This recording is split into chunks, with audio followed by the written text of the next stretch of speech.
As a woman in the workforce, have you ever felt stuck? Like you're navigating this career and leadership journey all alone? What if I told you that by having the right mentor, that it could completely change the game for you? Now, here's the problem. All too often, we as women feel that we could do it all on our own. We are super women after all. But in the process of doing so, we miss out on so many different insights, support, and opportunities that having a mentor can bring us. That, or for the many working women who know and value what a mentor can bring them, it's often difficult to find the right mentor working in leadership roles who fully understand the challenges that modern working women are experiencing in this day and age. In today's episode, we're going to be diving deep into the power of mentorship for working women specifically. We're going to cover why it matters, how to find a mentor, and if you're already leading, how to become one yourself. You're listening to The Next Step with Corrie Lo, where we transform overwhelm into confident action. I'm Corrie Lo, keynote speaker, coach, and working mama of four, here to help ambitious women just like you take the next step, whether that be leadership at work, at home, or in your community. Let's get started. When I first started my leadership journey, I thought that success meant figuring it out all on my own. And it's easy to understand why. In my former career, I was always the youngest person in the room as well as the only woman.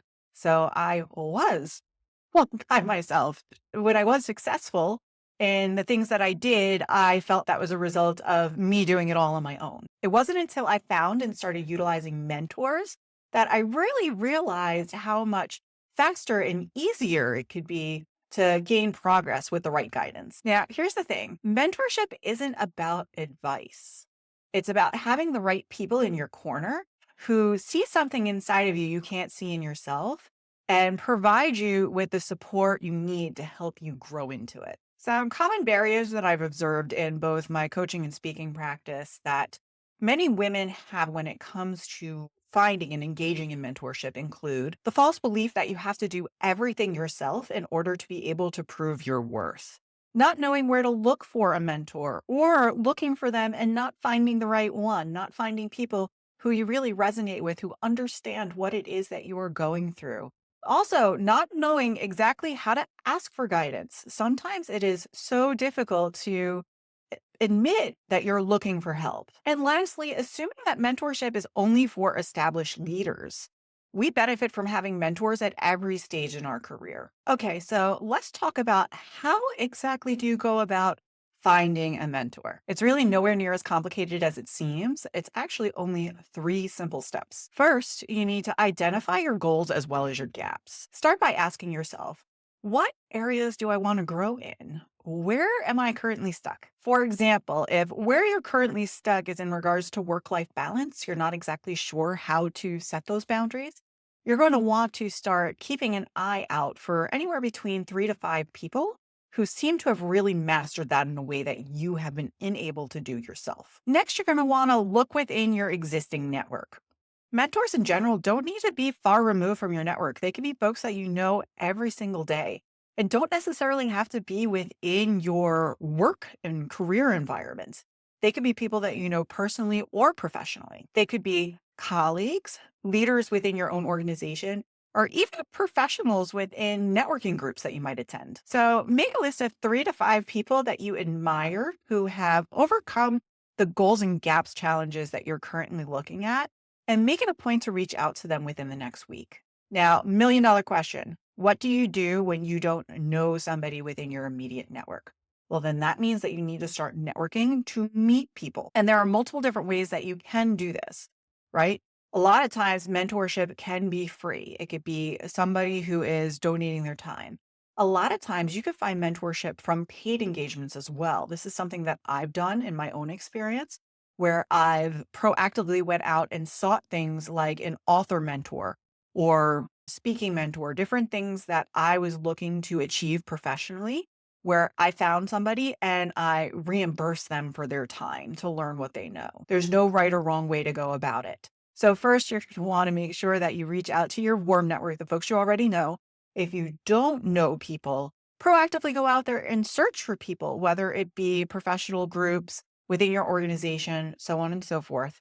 If you have completely tapped out all opportunities and you do have the financial resources to do so, again, finding a paid mentor is a great option, especially if you're looking for something very niche or very specific. Step 3 is to get out there and make the ask. And when you do so, you're going to want to be very clear and specific. You're going to want to be able to tell them exactly why you're asking them to mentor you. So, as an example, you could say, I really admire how you've built a career while remaining true to your values.